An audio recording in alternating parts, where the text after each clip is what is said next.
Very good evening to you. I'm Lisa Broom with the CBC Evening News.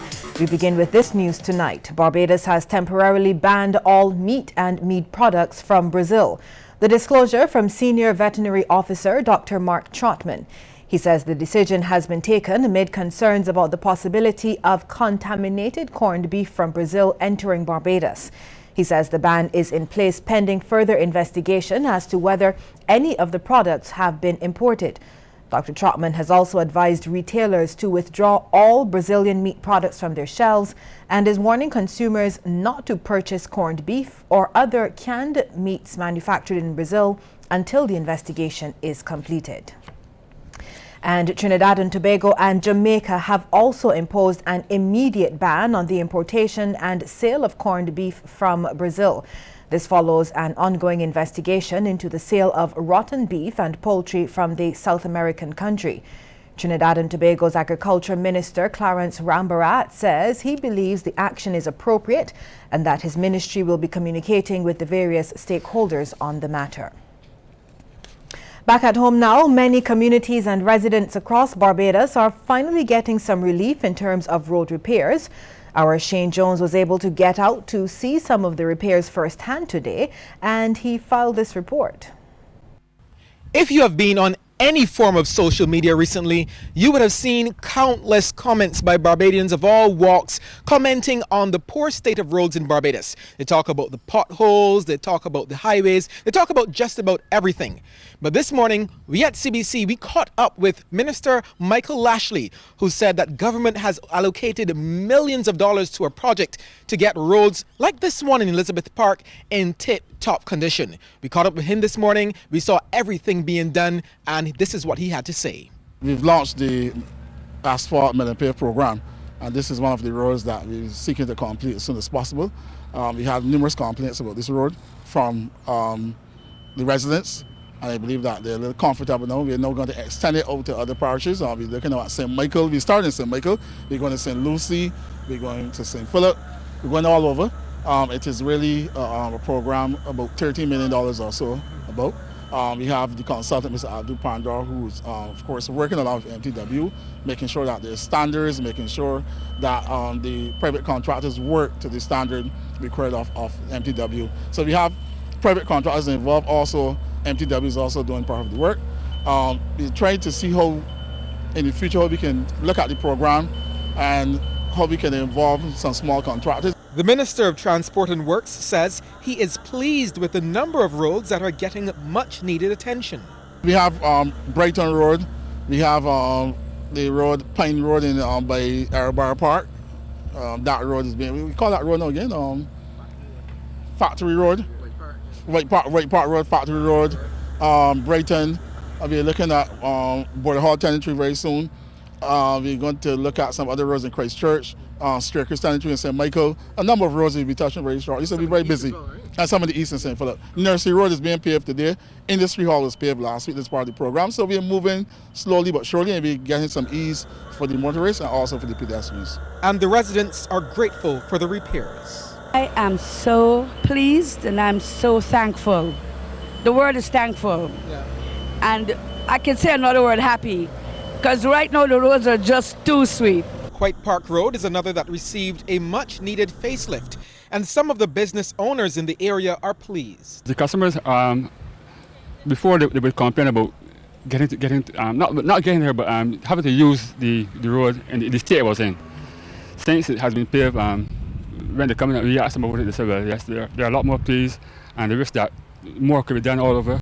Well, not everyone we saw wanted to speak on camera, but that seemed to be the general consensus of Barbadians. They are happy with what they are seeing, but would like to see even more roads paved.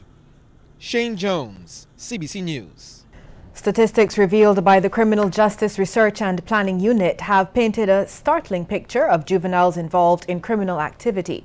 The youngsters have found themselves on the wrong side of the law for committing varied offences, as we hear from Kishmar Senjis. The data was revealed by Director of the Criminal Justice Research and Planning Unit, Cheryl Willoughby, while addressing a stakeholder breakfast for the local charity My Child and I. She reported that 190 males and 90 females were referred to the Criminal Justice Unit last year, and those were children between the ages of 8 and 16 years old. And these range from aggravated burglary, assault occasioning actual bodily harm, armed with an offensive weapon, assault, burglary, causing a disturbance, drugs, gambling, theft, threats, and wandering. The most offenses from those categories I identified were being armed with an offensive weapon, assault, drugs, and theft. Ms. Willoughby wants proactive programs developed targeting at-risk youth. She also sees a need for conflict mediation and violence prevention programs as well. Ms. Willoughby suggests that parents need to do their job. Sometimes they get quite frustrated with parents because of the lack of effort coming from them. I remember 2 years ago, the Office of the Attorney General spent over $10,000 to put together a program. It was Gold Cup Day. I had Gold Cup. Gold Cup was not on my mind. It was not on my mind. What was on my mind was working with families that were in crisis. And I called the parents while there. They would have pledged, they would have come. I called them. And one parent asked me, but you know they Gold Cup Day. She adds that children also became victims in a number of instances. Neglect is the most common form of abuse in Barbados. It was most common among the 5 to 11-year-old age group. Males were slightly more likely than female children to be neglected. Parents were the persons mostly responsible for neglecting children. In 95% of the cases that we saw, they were also the ones most likely to be more physically abusing their children. Mothers were guilty of physical abuse and neglect in the majority of cases of parental abuse. The Criminal Justice Research and Planning Unit is also looking into the gun violence, the granting of bail, and parole. Kishmar Senjis, CBC News. Any wage increase for the public service must be done within the context of government's ability to sustain the payment. Senator Darcy Boyce suggested as much as he contributed to the estimates debate in Parliament. Using a 10% increase on government's existing $1.2 billion wage bill as an example, he points out that the additional amount would be quite substantial. 10% of that is $122 million. I mean, around the impact on pensions, it would be more. So 10% costs you, gross terms, at least 1.5% of GDP, more deficit. You will recover some of that by taxation, income tax, and so on, by real spending. But you're still down, you're still going to be down by about close to $100 million for a 10% increase in wages. Senator Boyce believes such a situation is unlikely to be sustainable. The economy would have to grow by another 300 million for you to get back that 100 million and keep the deficit constant. That isn't going to happen. That's not happening. I said you're going to do a capital project. And Madam President, if that were to happen, you'd have to find a foreign exchange to support not $100 million, but $400 million of spending in the economy. That is probably going to cost you $200 million, foreign exchange. Despite the current economic challenges, Minister of Foreign Affairs and Foreign Trade, Senator Maxine McLean, says Barbados continues to maintain an excellent reputation regionally and internationally. She notes that since assuming office, the task of managing the country has not been easy. She says the Democratic Labour Party has addressed the challenges head-on, citing tourism as one example. We focus on supporting the private sector, Madam President, especially the tourism sector, and I would hasten to say that I anticipate that in true style, my colleague who speaks on these matters will demonstrate that. So I do not propose to spend a lot of time examining the figures, but to tell you that when you look at the numbers captured in the estimates, the allocations to tourism, what we will see is an effort to maximize the returns on reduced funds. Senator McLean, leader of government business in the Senate, revealed the government has sought to maintain the social safety net while taking tough decisions to protect the international business and financial sectors. She also revealed there has not been the kind of innovation anticipated from the indigenous private sector in traditional areas. Several segments of the private sector have benefited and continue to benefit from significant government support and have not contributed to the kind of restructuring that I would want to see happening. Decisive action is needed to stabilize the Barbados economy. The suggestion from leader of opposition business in the Senate, Jerome Walcott. The Barbados economy is now in a most precarious position. The most precarious position since we became an independent nation. The foreign reserves are less than half what they were in 2009. The national debt is almost double what it was then. Our economy is smaller. The printing of money by the central bank is almost scandalous. Madam President, it is absolutely clear that poor policy choices and indecisiveness are responsible for where we are as a country. Decisive action is needed now. Workers must not be the only ones taking the bitter medicine needed to restore the Barbados economy. Independent Senator Sir Roy Trotman made that clear during his contribution to the estimates debate. He says the burden must be shared. Government has to understand that we cannot work on our own. We have to work with an employer class that is ready not to pass the buck, pass the burden and the responsibility. Therefore, reduce jobs wherever that is possible, but never seek to reduce profit levels. We have to be ready. If there are going to be bullets to be bitten, then everybody has to demonstrate upfront a willingness to treat in a manner that tells us that all of it is one. In other news now, with concerns over document and border security growing worldwide, one local firm is taking steps to ensure Barbados remains a secure and trusted territory. Lorna Jones tells us more. Local firm Productive Business Solutions Barbados Limited, or PBS, and U.S. company Entrust Data Card are working to ensure that Barbados retains its safe image as border and citizen security concerns multiply worldwide. It may interest you to know that Entrust Data Card currently produces the Western Hemisphere Travel Card for the State Department, the Transportation Worker Identification Cards for TSA, and several other documents for Citizens Immigration Services. Local security officials and representatives from the United States met for the Secure Identities and Trusted Transactions Seminar. Sales manager of ICT Solutions at PBS, Christopher Durrell, says on the agenda is ensuring the security of identification documents, such as ID cards and driver's licenses, in an effort to prevent fraud.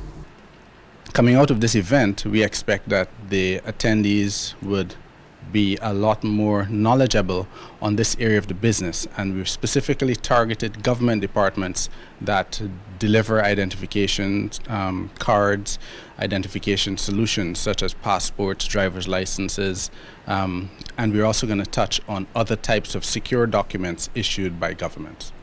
He says implementation of new technology at international standards will have positive implications for travel. It's one of the key incentives to countries that the U.S. is offering is to have electronic visas, which makes getting the visa very easy and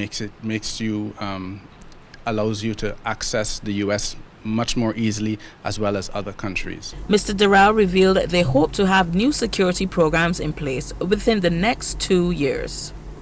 Lorna Jones, CBC News. Well, today is World Social Workers Day, and coming up later in the news, we'll hear live from a top local social worker. Stay with us.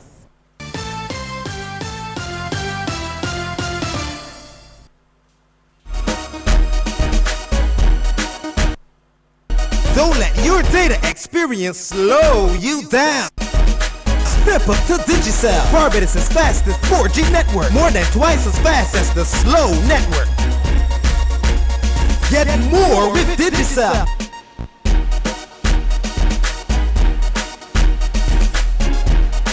Digicel, the fastest 4G network in Barbados. Dial *153# to sign up to Digicel today.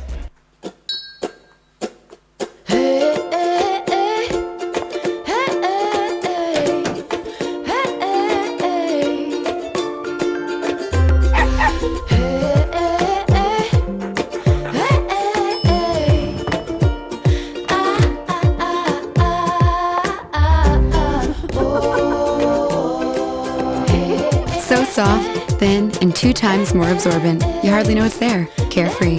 Free to be you.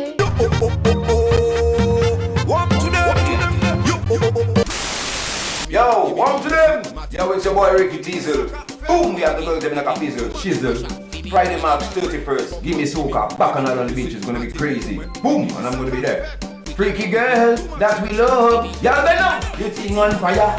Boom, boom. You thing on fire. Y'all bend on your thing on fire. Freaky girls, give me soca, bacchanal on the beach. I'm gonna be there. 98.1 The One is a proud sponsor of Gimme Soca.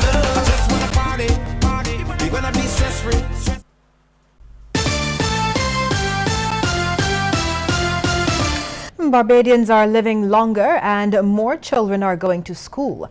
These are two of the findings that were revealed in the media launch of the 2016 UNDP Human Development Report at UN House this morning. Labour Minister Dr. Esther Bayer-Suku says the results help government to mould policies to ensure human development for all. Human development progress is further demonstrated by rising incomes and higher standards of living, even as the world's population has risen from 5.3 billion in 1990 to 7.3 billion now. In spite of these developments, human progress has been uneven, human deprivations are still widespread, and much human potential remains untapped. The UNDP report therefore examines the gaps that must be addressed to directly enhance human capabilities and create conditions for improved human development. Dr. Bayer-Suku adds that policies are being implemented to enhance human rights, freedoms and capabilities. The Labour Minister used the report to underline why Cabinet cannot yield to pressures to make harsh cuts to government spending.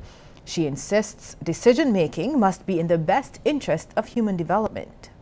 Because that medicine may not only be bitter, but indeed it can be poisonous if it improves our deficit but decimates the quality of lives, jobs, health, education, sanitation, and other services at the same time. So it's one thing to talk about taking the harsh cuts, let's see the budget balanced, but we also have to ensure that our people's lives that are being affected, that we take that into consideration.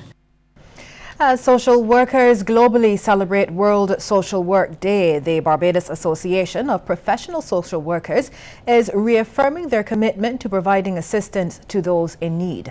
We have more in this report. Members of the Barbados Association of Professional Social Workers, or BAPSW, and social work students at the University of the West Indies celebrated their official day with a march around campus. The theme this year is promoting community and environmental sustainability, and senior lecturer in social work and BAPSW member Dr. Letney Rock says they take a holistic approach to ensuring the well-being of vulnerable groups in society.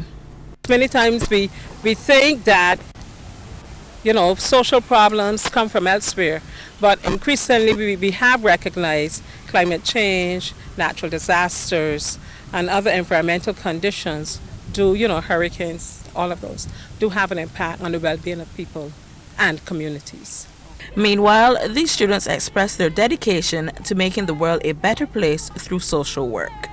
You look at inequality, inequity, social justice and all these different things, because It is working on behalf of the vulnerable, those who are voiceless, those who do not have anybody to act out on their rights. People don't understand what we do. It's not only about holding somebody's hand, it's about empowering people, it's about enabling people to realize that their strengths are important and not to look at the negatives but look at the positives. And I thought that being a social worker was an opportunity for me to touch people who have not been touched by the system, where I have seen things lacking.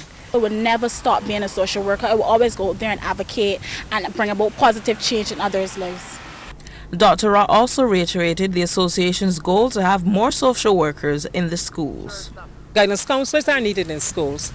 They do an excellent job, but they have to work with social workers if we are going to make an impact in the school system, particularly in terms of the recent upsurge in school violence. And it's not only school violence, but the thing is social workers in the school system will work with families. She says the association will continue to lobby for such throughout the year. Lorna Jones, CBC News. Well, as you just heard in that last story, Barbados joined the rest of the world today observing World Social Work Day. And it's not really a profession that's very much in the spotlight in Barbados. So, as I promised, joining us live now to talk about what all of this means for Barbados is President of the Barbados Association of Professional Social Workers, Sharon Rose Gittins. Did I pause the right place? Yes, you did. Yes, you did. Welcome. Thanks for joining us this evening. Thank you for having me. It really feels great to be here and be able to share with the viewers a little bit more on what social work is. Okay, good. Yeah. So let's start there then. Generally, do you think the profession is recognized and respected in Barbados maybe the way it should? I think it has been recognized. It has been around since the 1960s. As we have graduated from the associate degree to bachelor's to master's, and then when you see the growth of our social agencies, then there are persons there who not only work as social workers and benefit, but the families and communities as well as individuals who are helped by us as social workers within the organization. So definitely I think the recognition is there, the respect is there, but there's always room to do more. And that's why we're here. Now, Barbadians aren't necessarily a type of people who voluntarily seek help from professionals like yourself, psychologists, psychiatrists. Though we seem to have some hesitancy when it comes to that. Do you find that that's the case with social workers? Do people come seeking out the help that they may need? They do, as well as we go find them. That's why we're hoping at some point that we will have the social workers in schools, as you heard Dr. Rock speak about. I want us to also share that vision with her because it's something that we are concerned about, the issues as it pertains to the children. You have not only the youth crimes, but you have situations of repeat students, self-harming behavior. We would have heard as well from Cheryl Willoughby, who herself is a social worker. Okay. Yeah, and those particular issues, I think we really want to be within that community of the school environment. And may I add to that, you find that the student intern, social work intern, spends at least 3 months within the school environment.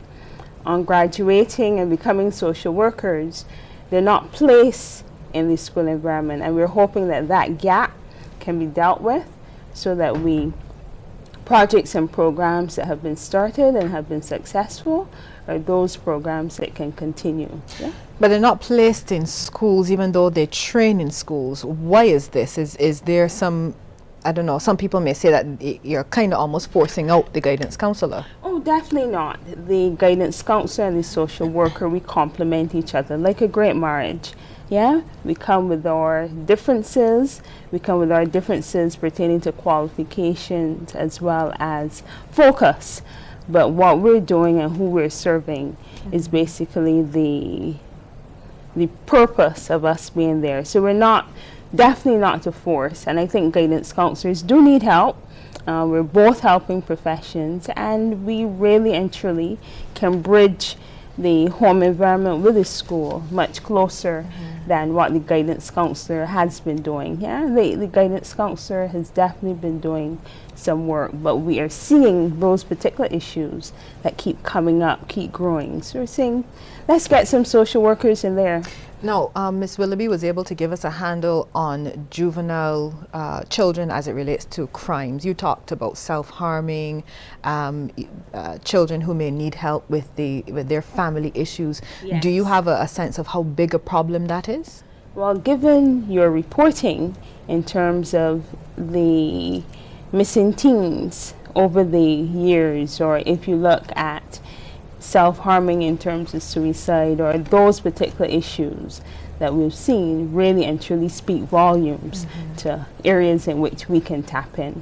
So I want to see social work and a social worker not only a helping profession, but one that brings that bond closer towards solving problems within the school. Thank you very much. We had on Sharon Rose Gittins, who is the president of the Barbados Association of Professional Social Workers, talking to us on this World Social Workers Day. Thank you so much for joining us. Thank you for having us. Certainly. Well, a legal challenge has been launched against the multi-million-dollar Hyatt Hotel project. Attorney at law David Comishong has signaled his intention to take the matter to court. He says today he hand-delivered a letter to the Office of the Attorney General putting him on notice. Mr. Comishong says tomorrow afternoon at 1, he will be filing an application before the Supreme Court of Barbados. It will be challenging the permission granted by the minister responsible for town and country planning to Vision Developments, Inc. to construct a 15-story hotel on the beachfront at Bay Street in St. Michael. The attorney says he will be holding a press conference after the filing. Time for another break now, but when we come back, a look at news from around the region.